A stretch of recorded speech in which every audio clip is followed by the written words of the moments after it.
This is a really important title, actually, not just point. Has heart health in women been overlooked? And the answer is, oh my God, yes. Now, I get a lot of complaints from different quarters, about men's health getting more attention, sometimes about women's health getting more attention.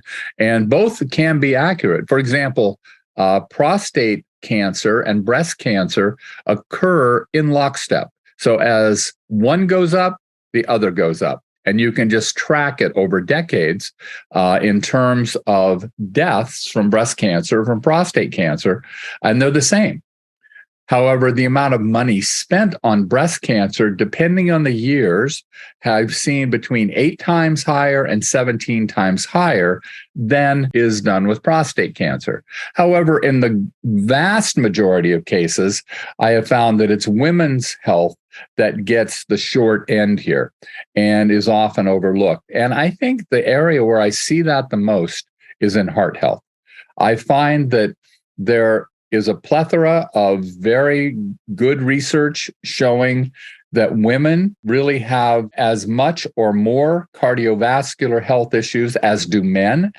And when I was in school getting my master's degree in traditional Chinese medicine and in my studies in medicine in general before that, that was not the impression I was given, not at all. And even today, if you look at many, many sources online and I look at old textbooks, it barely mentions women. And the reason for that, in my opinion, I could certainly be wrong. When I was growing up, I never heard of a woman dying from a heart attack. None of my parents' friends, none of my relatives. Now, women might have died from heart attacks, but it just wasn't really broadcast or maybe not even diagnosed.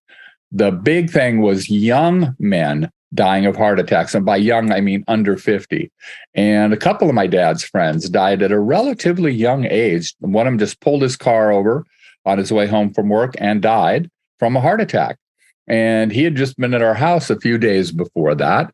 And so it was rather shocking. And so the thing is that men die from heart attacks at a much younger age on average than do women. And part of the reason for that is female hormones are magical. Men's are too, but female hormones I find incredibly magical. And when estrogen levels are high enough, it's very rare for a woman to have a heart attack.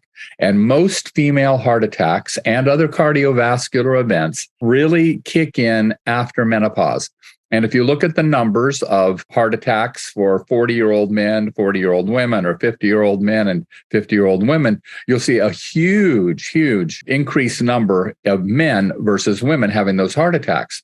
But when you look over the age of 60, for example, you'll see that they match up, that women are having just as many heart attacks. They're having more of some kinds of strokes. So it's a huge problem. And here's the deal. I'll kind of go back to my diabetes training for a moment.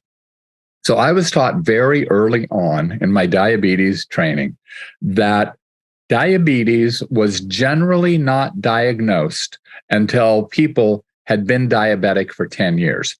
That's no longer the case. Diabetes tends to get diagnosed a little bit earlier.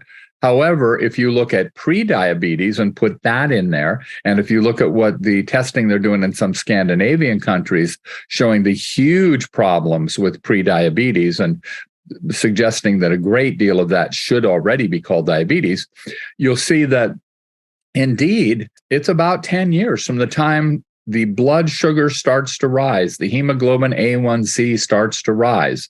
And the sweet spot, as you know, the brilliant new book that's out from Catherine, the sweet spot for hemoglobin A1C, which is the long-term measurement of blood sugars, 3 to 4 months, is 5.0 to 5.3. Well, prediabetes is not diagnosed until 5.7.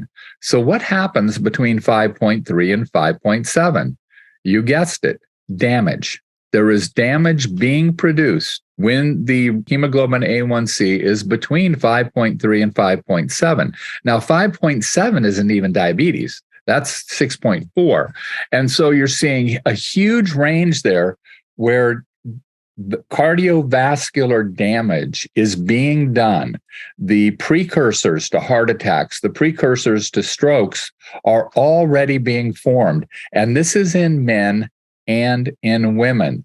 So the problems that are going to lead to heart attack and stroke are already happening in much, much younger women and can be diagnosed very, very simply. We're looking at $20 to $40 worth of testing to determine this. It's not horribly expensive. However, those tests, A, are not being done often enough, and B, are not being evaluated accurately enough for women.